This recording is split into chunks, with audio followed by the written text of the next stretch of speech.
debunk.com, publishers of How to Make America Utopia, Take Away the Economy from Those Who Rigged It, As I See It, Class Warfare, The Only Resort to Right-Wing Doom, It's Worth It, How to Talk to Your Right-Wing Relatives, Friends, and Neighbors, and other books written by Egberto Willis.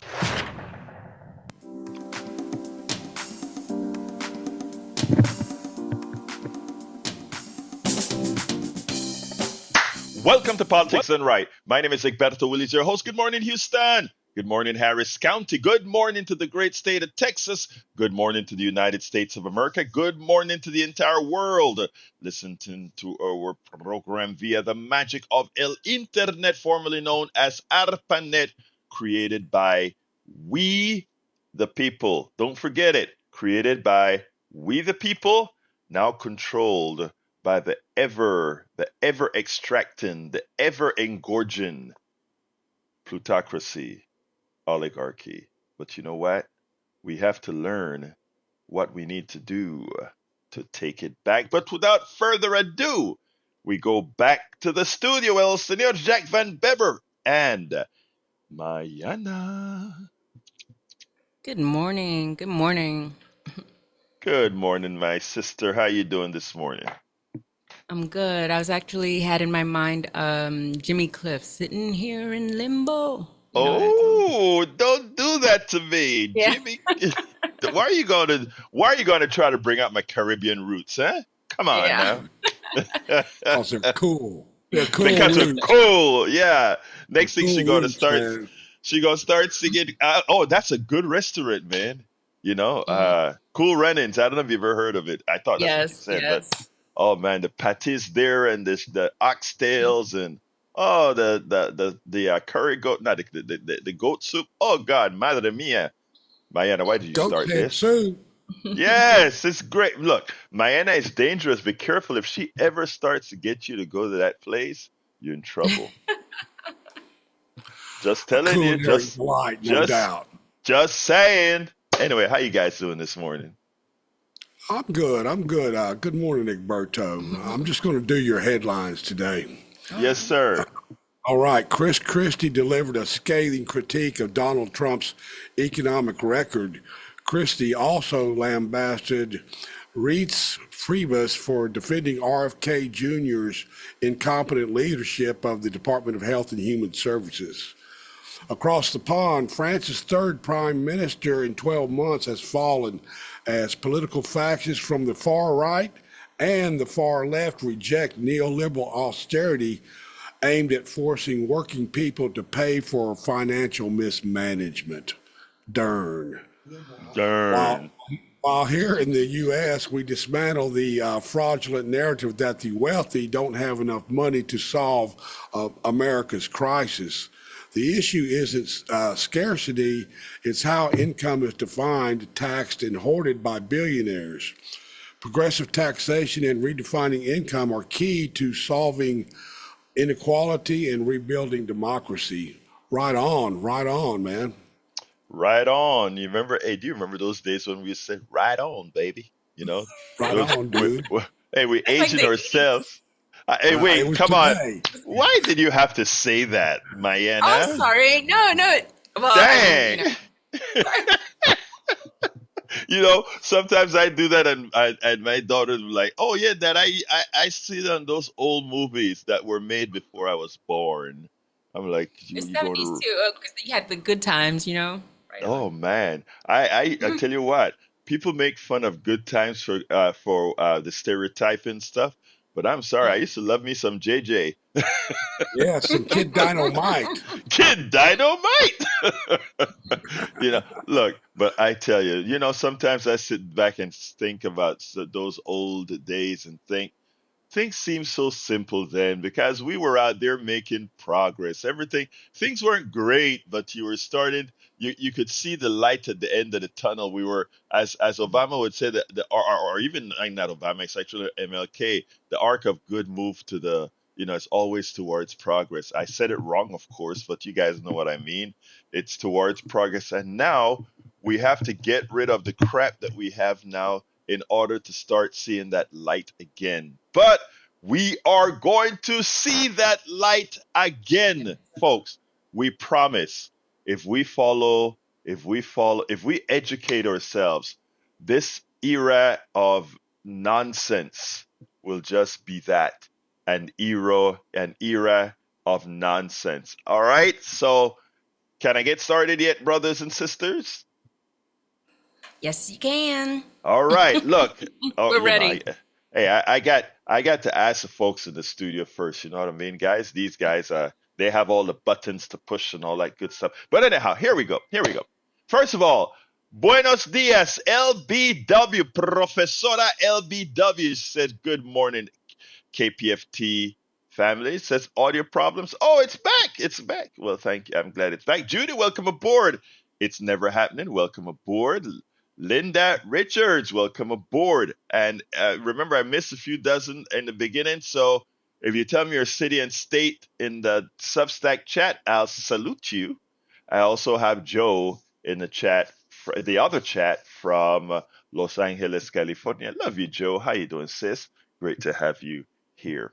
Anyway, Jack read the headlines of the purported show for today, but after I read the article about France's losing its prime minister, the third one in 1 year, and the reason is because of austerity and Macron's continuous effort of implementing neoliberal policies in France, where their solution is not to go to where the money actually is, but to make all of us pay for the ills of what the wealthy has done. You know, I mean, it's like Marie Antoinette all over again. Is that her name? I believe. Anyhow, so let's get busy. I want to start today by giving neoliberalism 101, and but it's not really going to be in the context of true neoliberalism 101. It's going to be in the context of money. And I think this is important because we are snowed so often by the lies that they tell us about our own economy, lies they tell us about income, the lies they tell us about wealth. I don't know if you ever hear a right wing person or the sycophants that defend the rich all of the times. People that would, whenever, progressives come out there and say, we need to tax the rich, we need to tax those who most are taken out of this system. There is this phantom argument that they use all of the times that they say things like, the rich doesn't have enough money to be taxed, or there's not enough money, there's not enough income out there. That's why we have to go broad base to the middle class. And I can see where they're coming from. I understand where they're coming from because the the the ignorance of the statement was implanted not by them, but by the concerted efforts of those who, following the tenets of the Powell Memo being that document written by Democrat Lewis Powell, who was ascended to the Supreme Court by Republican Nixon. He was the lawyer for the Chamber of Commerce. He pointed out, look, man, people are getting smart. The progressives are really getting their message across. People are starting to ask the most important questions. Why do we do all the work? Why do they do all the work? No, the progressives are saying, why do we, progressive representing all the people, why are we doing all the work, but all the spoils go to the top? And that's what really happens. We do the work and they make the money. They take it all. That's what happens, folks. That is what happened. They don't tell you it's what happened. That's what happens. And people started to get it. And all in the 70s, that time of the year that Mayana makes fun of, all in the 80s, these people started to get, well, actually, the 80s is when the clamp came down not hear me, Donald Trump, with Ronald Reagan, but folks started to understand what was happening. So the magic that they did, why they put that statement in there, and then mathematically people say, well, how much income is generated in this country? Oh yeah, if you claim that you could just tax the wealth, the income of the rich, you would never ever be able to, pay all these taxes that are needed to support the welfare state. The welfare state, they've made that sound pretty bad, but there's nothing called the welfare state that is bad. The welfare state just means we as a society collectively work to ensure that we all fulfill the preamble of the Constitution, we the people of the United States, in order to form a more perfect union, and the part that says in order for the welfare of us all. And that's what it's all about. If you don't think about the welfare of all, if you don't think about collectivism for all, there's no point in society. You don't have a society. You have a fief servdom. You have a slavery master. It doesn't matter how you quote it, that's what you get. If you don't have a collective society where together we all work to make life better for all, we're not talking about equality, we're talking about equity, where everybody has equal access to success. If you want to make more than the other person, as long as you're doing more work, that's equitable. As an example, Brother Musk does very little. Let's just read LBW, who says if Elon Musk was forced to contribute proportionally to Social Security, it would be solvent for 75 years, and he would never even miss the money. And you're right about that. Actually, if all were to do that, it'll be solvent forever going forward. But so let's explain the magic that these people do. The magic that these people do is redefine income. When you go to work, when LBW goes to make our children intelligent at school by being the teacher, when she goes to school and make people intelligent, she's doing something productive for society, and she gets a check. She gets a check to pay for her services, a very important service. When that engineer goes to work, he gets a check. He gets a check, he exchanges that check for his services. When the lawyer, the doctor, the janitor, the garbage collector, all of them do something that is immensely important to society, and they get a check. They get their income. And that income, in order for all of us to have streets and flowing water and bridges, we take a piece of that check and build something with it. But then there are those who get a check for doing nothing. They will say, well, I invest my money into something that give other people's a check. And for investing my money, I get a cut of everything they produce, irrespective of how long it takes. And let me tell you how arcane that type of a system is when implemented ad nauseum. That person who owns Intel, and Intel is owned by quite a few thousand people. They go ahead and they take their money and they give that money to Intel. It's called an investment. And when they invest, and we're not even talking about how they got the money in the first place. A lot of it is ill-gotten gains. Let me digress a minute.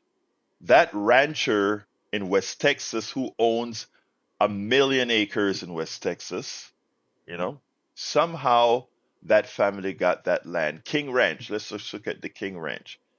They got that, and forever on moving forward, all the oil on that land, all the pasture to graze their cattle on that land, all of that they took, they robbed, they stole, and it's theirs for centuries now, or several, over 100 years. It's theirs, right? And with that, for life, they're able to have assets, and they take some of that money and they invest in companies who pay the peons who make wages. The peons being the engineers, the lawyers, the doctors, etc.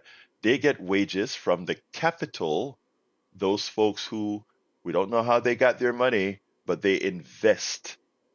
And for that, society, the way it is constructed today, gives them a cut of everything everybody who works for Intel makes. It gives them the profit from, let's say, that engineer and scientist design a chip. That engineer and scientist who design that chips get paid once, right? Or if they continue working, they get paid. But that chip lives on forever and ever and ever. So that stockholder, the shareholder who put just their money, not their work, they just said, I want a piece of what that worker makes. So they go ahead, they buy a stock in a company, the workers in the company, the slaves in the company do the work, they create the chip, they create all these things, and that person who had the capital to invest forever and forevermore gets a piece of the action for everybody who works at that factory. They lay you off, doesn't matter. It doesn't matter. They continue to make money doing nothing. That's the system. Can you blame them for using the system the way it's designed? No, I don't blame the shareholder. I mean, you have a lot of retirees that have money in these stock in Intel and all that. Do I want them to? No, I don't want them to disappear. I just want folks to understand the concept of how we have those who work for their jobs, and those who simply sit on their you know what and make income from everybody else, because they had capital. No matter how they got the capital, most of it, if you want to be technical about it, stolen. They invest their stolen capital and they're forever rich by doing nothing. Everybody likes to use as an example those who pulled themselves up and got rich from their bootstraps. What you find when you go into the underlying story, it's never that simple. People talk about them building stuff in a garage, and also the people like, let's say, Bezos, who started with just selling one book at a time and it turned into the best retailer. Those are the fantasies they tell, just like the fantasies we hear about our how our great country started. Our country wasn't great. We over time made our country great. But you get all these myths about how we started, the Thanksgiving myth, the Christopher Columbus myth. These were savages. Christopher Columbus was a savage. But we learn these myths and then we turn it into folklore. And because we turn all these things into folklore, etc., we get to live the lie. And people are pained by the lie. So going back to the subject at hand. So we have the way that people make their money. Okay. Now, it's bad enough that we get the wealthy as loafers. In other words, oh, I see a good deal. I invest in that good deal and I start to make money off of that good deal no matter what. I want to tell you a few of the other lies they tell. They say, well, that person, the poor peon, we, the poor peons, or I not we, the sycophant peons who always are there to protect the wealthy who cares nothing about them, would say, well, they invested their money. They put their money at risk. Okay. Yeah, they put their money at risk. You're right. Because some companies will fail. But the lie is that if these companies fail, these people lose their money. And that is false. when a wealthy person lose money in company number A, they don't lose that money. They recover that money through write-offs. That's how the tax system works. And that's why I say education is so important. So let's say I'm super wealthy and I buy a whole bunch of stocks in Intel. And let's say Intel goes under, but I also bought a whole bunch of stock in Nvidia. Nvidia starts to make a ton of money. And I start to make a ton of money in the capitalization that I did with Nvidia. I won't start paying any taxes on Nvidia until I recover the losses that I took in Intel. So even if I lose money in Intel because I have investments in many other things, I write off those losses from Intel on my Nvidia profit. So ultimately I lose nothing. They don't tell you that. But these are all the magical things that the lies about, oh, these people take risks. In employment, you know who take risks? You see that engineer at Intel who is in that clean room of bad gases that even if it's in a small quantity, they breathe in and eventually get lung cancer. You know that farmer who's messing with those fertilizers to grow our food on those company farms that get cancer in their liver, etc. Those are the people taking risks. The American worker, you, the folks that are listening to me, you're the ones taking the risk, not the wealthy. But it gets even worse. Because here's the deal. When I call a large percentage of the wealthy, either they are psychopaths themselves or because of their lack of knowledge or implicit psychopaths. I'm serious. So all of us work, LBW work as a teacher and all these other folks work as engineers, etc. All these people go to work and they make money and they pay wages. And I mean, their wages are taxed, their income is taxed so that we can have streets and we can have clean air, all these good things that your taxes pay for. But they're a group that most benefit from all of the good things that society have to offer, streets and all of that don't want to pay their fair share. The wealthy person use the roads more than anybody else because their trucks from their factories, the airplanes that deliver their products, all these things they use more than anybody else to make income, but they always try not to pay. And people say, well, again, they're not making enough income if you calculate what income is. So what do? They redefine what is income. So while you get wages, you have income, and your income can be taxed at up to 30, I think the max now is 37 or 39%, somewhere around that. Your marginal increase in your wages, and we have a progressive thing. So you pay at the highest rate, you pay 30 something percent. The wealthy person that is accumulating that wealth, they don't pay anywhere close to that. And let me tell you why. Because as they collect, they don't want to collect income as wages. They don't want to collect all their income as dividends. Dividends is like you own a stock, you get a percentage, it's like an interest rate, but it's a percentage. It's a profits that are divided to pay you a dividend. That dividend would be taxed as sort of not exactly at wages, but similar to wages, a higher tax rates. They don't want that. So instead, when these companies start to make profits, they don't necessarily want to only pay dividends because dividends are taxable, not as taxable as wages, but they're taxable. And, you know, they don't want to pay any taxes. So what do? They say, okay, let's redefine how we are going to be paid. We don't want to be paid fully in dividends. We want to be paid in tax appreciation. That means they want to see that Intel stock go up in price, what's known as capital gains. So when you're watching that TV and you see all the stock prices going up, that's people making money that, first of all, not taxed at all, right?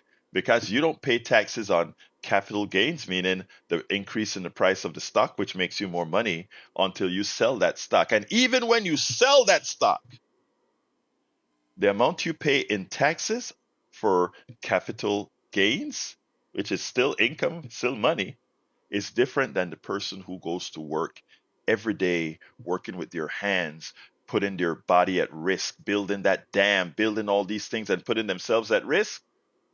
The person who sells a stock and get a huge gain in that stock pays less in taxes than the American worker. So that's one way that they get over the tax system, why we have a larger tax burden on all of us, why they talk about austerity, austerity, because they don't want to tax them. The money is there, we're just not taxing them. But it goes further. These people start to say, wait a minute, but I don't want, is there some other way I can not pay any taxes? And they say, yeah, there's another way I can not pay any taxes. And how is that? Well, you know what we'll do? We'll create a new mechanism. I will keep all of my stocks appreciating yearly. They constantly appreciate. We constantly have the companies buy back their stocks. Instead of paying the dividends from those profits that we make, we take those profits and buy back stocks. When the government gives them subsidies, instead of hiring people, they take those subsidies and buy back stocks. Remember, with the PPP and all of that, people were getting paid like crazy and buying back their stocks. And that caused, because there are less stocks for the same company, the price per stock go up. These people make a lot of money, tax free, until they sell it, but they are not selling it. And why aren't they selling it? Because guess what they do? They go to a bank or an insurance company and they say, hey, I want you to loan me money. And the bank lends them money using the stock as a collateral for the money that they loan that they will never ever pay back because the bank is using the stocks as a collateral. So when they file their taxes, even as they're taking out millions of dollars in loans so that they can live however extravagant they want to, they pay no taxes because it's a loan, baby. And we don't pay taxes on wealth. We don't pay taxes on wealth, which is the only way to solve our problem. We have got to have a wealth tax because that is where all the money is hidden in extraordinary wealth. And when they say, but there's not enough money, you can't tell me that three people control more than 20% of all the wealth in the country and we don't have the money there by taxing these people. It's a fraud on your intelligence.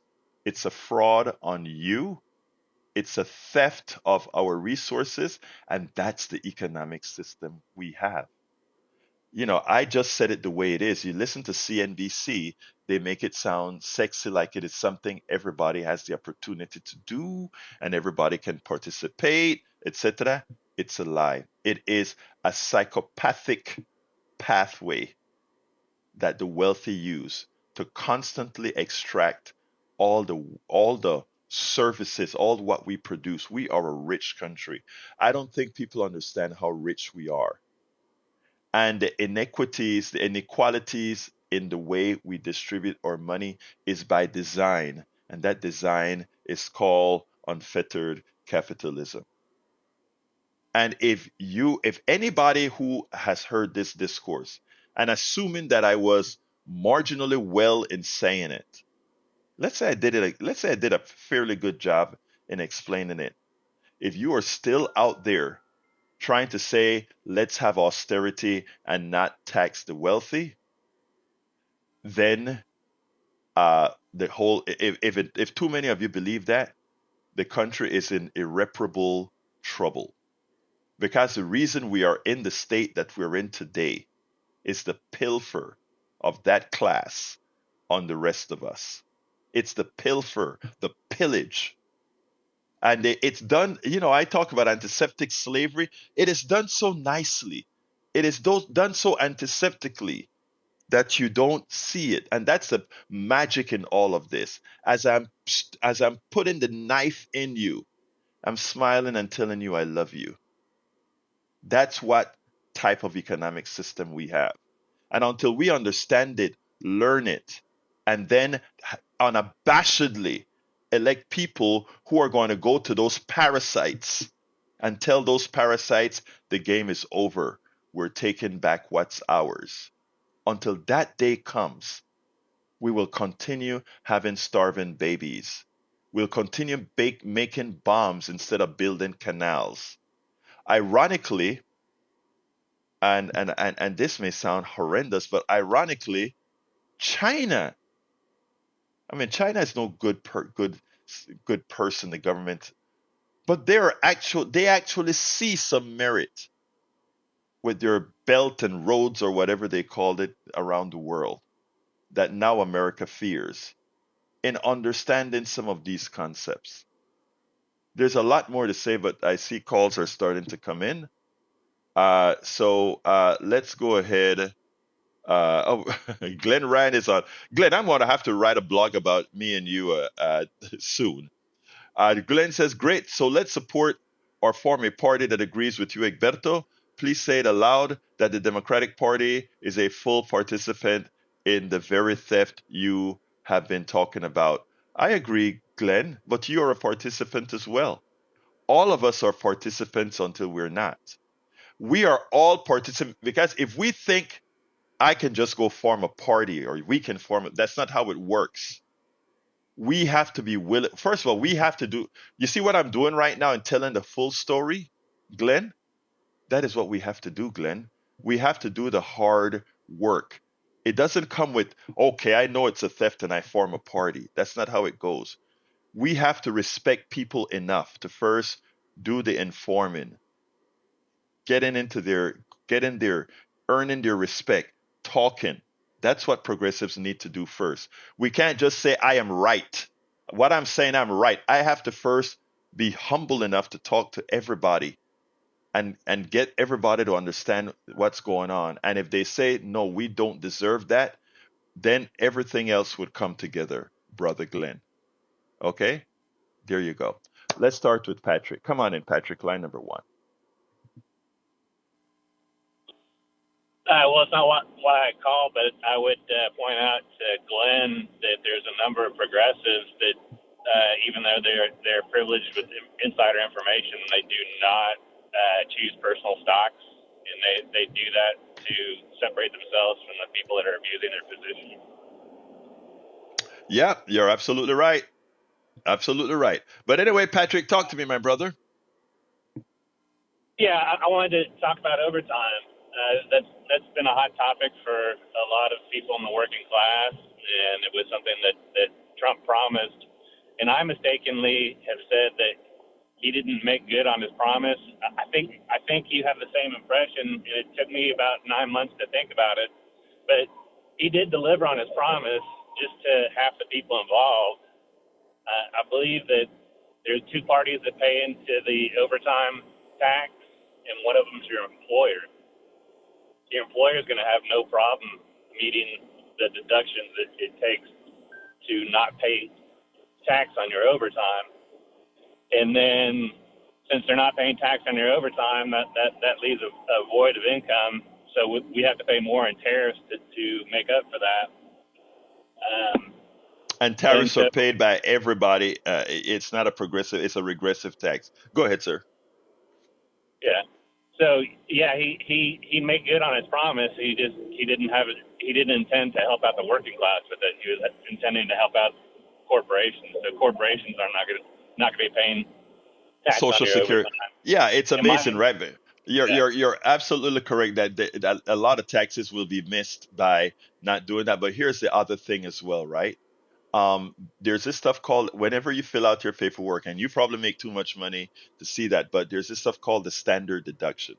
Even people working at hotels, etc., that are making a whole lot of let's say they start to make a whole lot of overtime, they still don't make enough to get past the standard deduction. So that stuff about no tax on tips, or no tax on tips, or no tax on overtime doesn't even come into play, because again, the reality is that standard deduction would have meant they paid no tax anyway.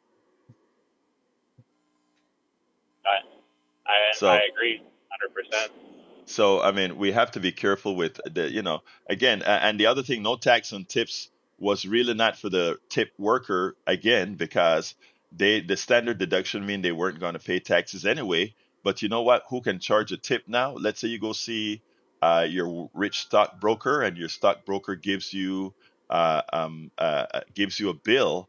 A part of that bill can be labeled a tip, and then there's no tax on tip, and for him it matters.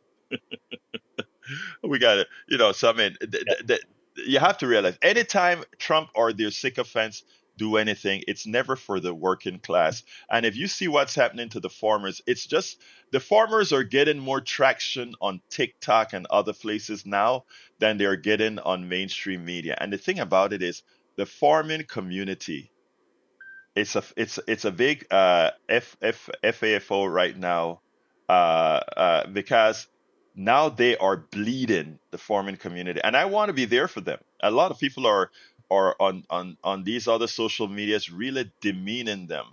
Well, didn't you see that coming? What you thought it was for you? Because we're going to lose about 33% of our farms if something isn't done rather quickly, because everything Trump did screwed them. From closing USAID, they wanted to close USAID. Okay, USAID is closed now, and now the farmers can't sell their soybeans and these other products. We want to have tariffs. Okay, well, now China is buying a whole lot of stuff from Brazil instead of buying it from the United States. Everything Trump did screwed the farmers, but they voted for him. All right, Patrick, I got some other calls. Anything else you want to say real quick? Yeah, two quick closers. You do not want a family farm being purchased by a corporate farm, because it will produce food that is worse for you. So even if you're enjoying FAFO, you're going to end up FAFO when you get cancer from what you're eating. And then I want to further expound on the overtime taxes. That no overtime taxing towards the corporation incentivizes them to force more people to work overtime, and it drives down employment, because they can just they're going to get a discount on their overtime pay whenever they need it. They'll just work the current workforce harder, and then when the economy gets worse, then they'll just tell them to stay home on a Friday and Saturday. There you go. You nailed it. You nailed it. Thank you, brother. Have a good one, Patrick. See you at 3. All right, let's go to Richard. Come on in, Richard. Yeah, thank you. Speaking of fraud on logic, from what I understand, Egberto, there's a man on the Houston City Council, District E, Flickinger. which That's my Congress. That's my guy. Yeah. Fred Flickinger, Flickinger. Yeah, Flickinger. and yeah, he is. Wow, what a piece of work! He has actually voiced this. He came out and said, "Why? What rights are they marching for?" As in us. And I got a list of them, and I've already texted him and emailed them.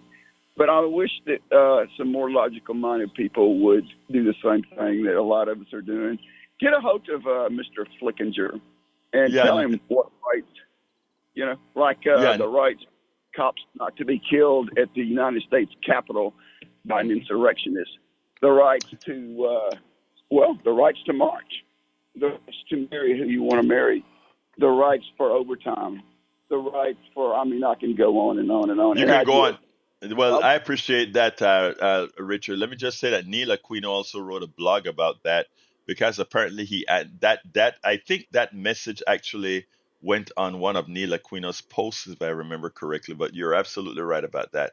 But Richard, my lines are completely full, so thank you for calling, and thank you for being there, my brother. Thank you. All right, let's go to John. John, come on in. Yeah, I wanted to say that the whole thrust of neoliberalism has convinced, ordinary people that here's the rope, go ahead and hang yourself, you're doing a very good job, and sacrifice yourself, and they sit back, collect the profits that you make for them by not being paid really for your labor, and that they steal from you. Yep. And you can compare successful, I would say, socialist states like, say, Norway. Instead of like Venezuela giving all their oil money to a handful of people and Americans and making them fantastically wealthy, they decided to make the profits for the entire country. And they're really a bunch of oil-rich people. And bully for them, they kind of, saw. John, you know what is so ironic? I want to interrupt you for a reason. You know what is so ironic? What is so ironic is that even our red state, Alaska, from all the oil that they found in Alaska, everybody get a check at the end of the year for that resource that belongs to them all. So it's not even a foreign thing to the United States. We just don't want it told too often, because you know what would mean for Texans? Texans should all be getting a check for all that oil that is on the ground. But when you have the King Ranch that is owned by somebody that has mineral rights under it, that only goes to them. Anyway, continue, brother. No, and Alaska is throwing out a little bone. I mean, they could have given almost the same amount of money that I forget how many thousands of dollars that it works out to, of 5.6 million Norwegians, but it's hundreds of thousands of dollars. And their politics are so quiet because they hardly even argue about anything. It's just, how do you distribute this huge sovereign fund? The same with Denmark, the same with Finland. They're happier societies, they're healthier societies because they actually really do invest John, in their people. you're absolutely right, and I gotta go. You're absolutely right, and I get your intent, and you're absolutely right. But before you go, I just want to say this: and America is richer.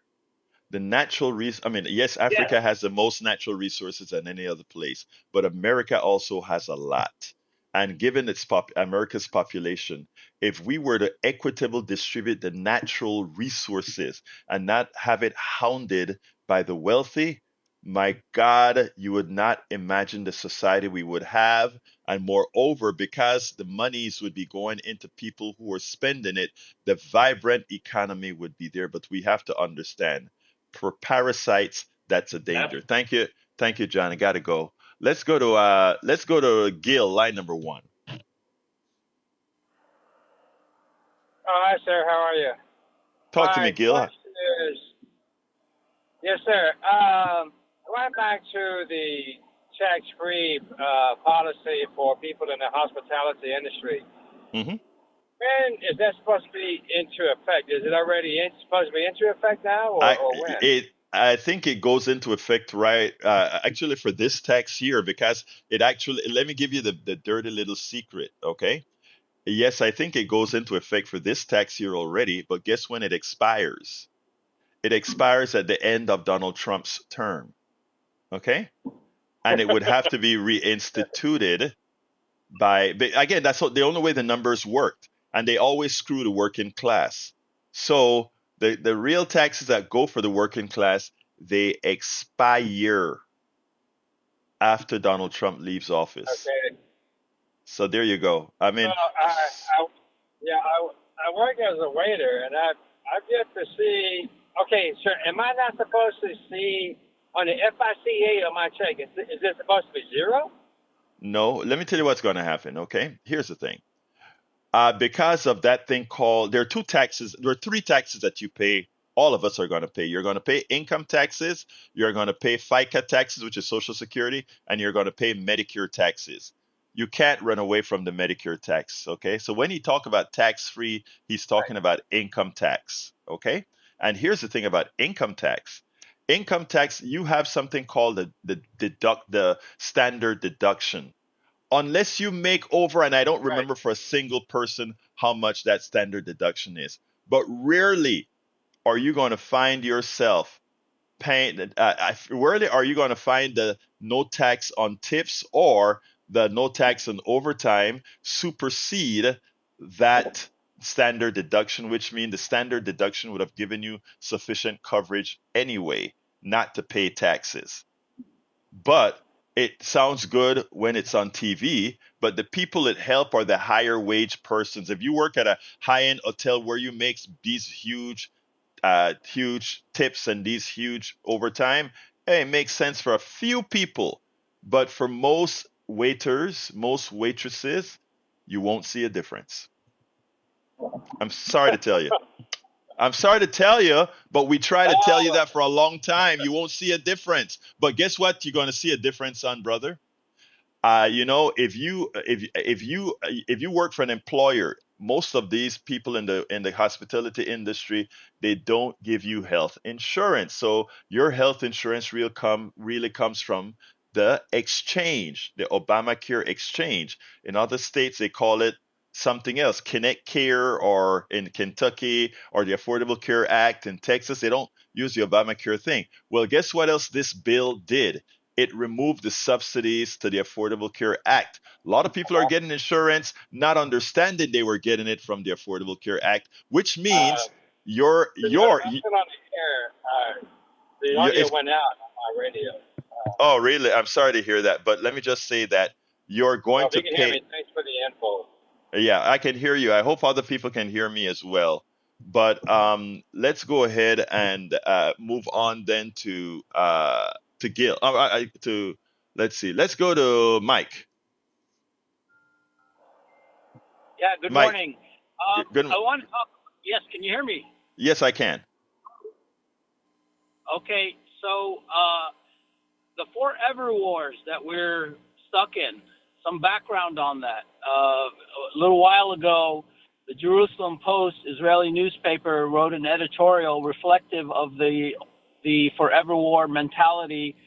Jerusalem Post is very well tied into the Netanyahu government, the right-wing government in Israel, and they wrote, uh, having weak enemies is better than having no enemies. Too much peace and prosperity is not good for a nation. Your enemies can be a blessing. Not long after that, maybe a few days after that, a professor at Hebrew University wrote a piece where he said Israel's next target, I guess after they finish the genocide and kill all the Palestinians and kick them out and out of their homes and land and all that. But anyway, he said the next target, Israel's next target, should be Algeria. So they're going to move into Africa and start forever wars there. Now, one thing to understand is the Mossad and the Israeli military are very, very closely tied to the CIA and the U.S. government, especially with the Trump administration, even more so with the Trump administration. And it's telling that Trump now wants to change the Department of Defense to Department of War. So what I'm saying is that this is something that we need to understand why there is a deep state, and that's the deep state that's keeping us in these forever wars. And if we don't really scrutinize our representatives, do what we can to vote in peace candidates, who's working for peace? Can you tell me who in the world is seeking peace right now? It seems like, anyway, and we find ourselves, the American people, engaged in genocide. How do you feel about that? All of you Uh, listening out there. I know every time I take a bite of food, it tears me apart that a child in Palestine is starving to death every I day. get it. You're absolutely right. I think we get the gist of your discussion, and you're absolutely right. You're absolutely right that war is very profitable. The thing about it is the type of profit that it makes creates nothing. It destroys everything. Instead of war, we could build You're canals. right. Instead of war, we could build You're industries right. that there's so much. But again, that's not that that that requires too much effort. We'll talk another time, Mike, because I'm out of time with a lot of people to handle. So I'm going to have to limit everybody to 45 seconds. Thank you, Mike. Have a wonderful rest of your day. Let's go to Jimmy. Come on in, Jimmy. Happy Tuesday, everybody. Happy Tuesday, brother. Main reason why I wanted to call was this: we bombed a boat the other day that we said was carrying drugs. It killed 12 people on this boat, and that's really the wrong thing to do. We should arrest people like that. They don't deserve to be killed, and that's going to put American lives in danger also, because people are going to retaliate for those deaths, and they may want to try to bomb America and kill Americans. So whoever, we shouldn't be doing things like that. I covered that yesterday, Jimmy, where, let's see what happens if somebody that we're selling arms to, if they blow up a ship that's carrying a whole bunch of arms to the rebels in some other country, and we say, well, they were coming to kill in our country, so we blew them up in the middle of the international waters. That's what we have opened the door for. So very good point, Jimmy. I got to go, but thank you for that, sir. Let's go to Nancy. Come on in, Nancy. Hi, thanks. Today's the 9th day of the global Sumud flotilla, which is approximately 46 boats of all different sizes, and they're headed to Gaza with food and water and medical and infant formulas, and all kind of different sized boats. So they have to go at a slow speed. And last night, a bomb was dropped on the lead boat that Greta Thunberg was on, and no one was killed. It set the boat on fire. They put the fire out, and they're still proceeding. There is a website that includes a sample letter to all UN agencies, and it has 3 demands to protect the global Sumud flotilla, which is around 46 boats right now, and to reject the Saudi-France stabilization proposal, which is just to return to the illegal status before. Nancy, where did the bomb come from? Was it from a plane, a helicopter? How was it dropped? There was a video from other boats that was beside. They're all doing it together, close together, because they don't want. Okay, yeah, so again, the question is, how was a bomb dropped? Yeah, it was darkness. It was last night, so they could not see. You cannot see in the video. But before the bomb hit, there was it's called a helix type drone. There were lots of drones that were just. So it was a good drone. Got you. Got you. That's what I wanted to know. I got to go, Nancy, but you answered my question. Yeah, okay. So thank you, please, Nancy. I'm out of time. We will go to the website. Come on in, Brian. Yeah. Well, yeah, you brought up a lot of topics, and you're the only one that I know of. Any type of a tax cut is bad. You make it bad on no matter what Trump does.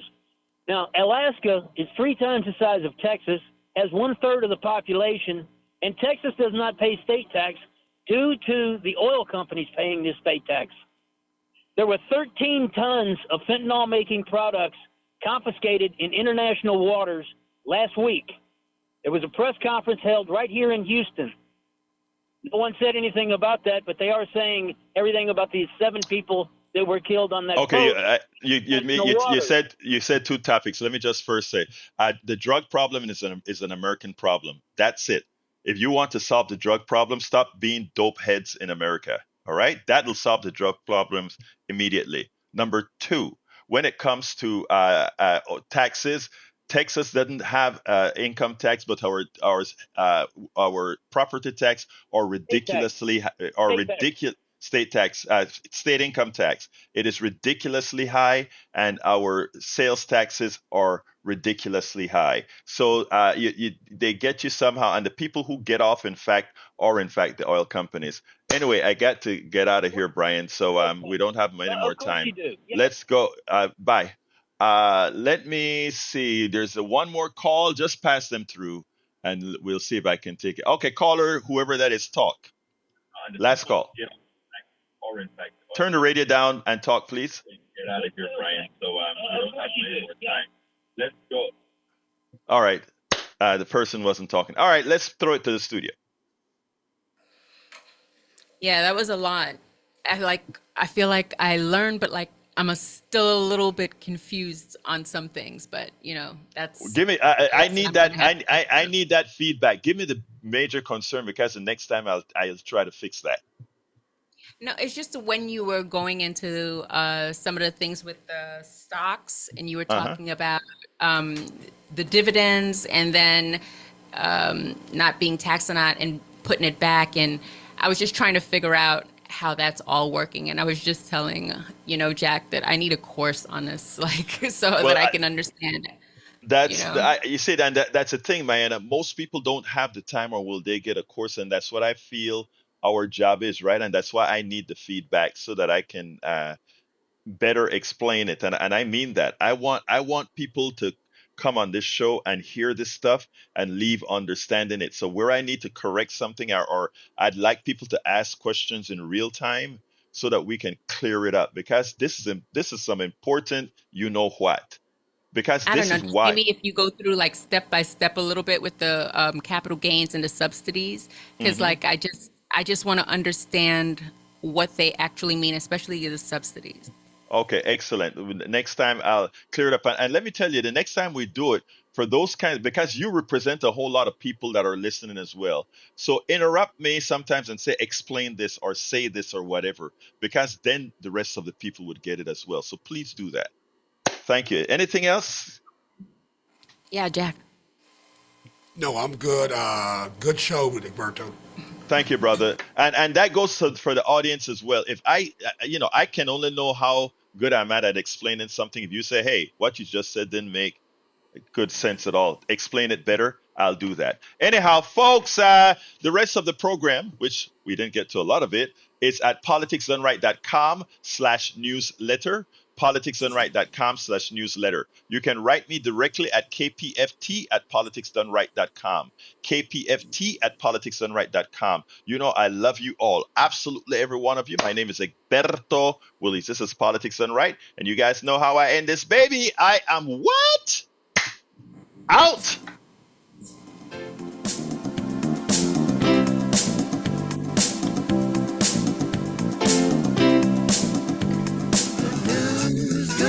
It's time now for your good news for a good planet. Bosco Vertical. In the heart of the bustling city of Milan, Italy, a pair of unique and elegant high-rise buildings have redefined what sustainable urban living can be. Bosco Vertical, or Vertical Forest, was designed by architect Stefano Boeri, who envisioned a home for trees inhabited by people. These award-winning LEED towers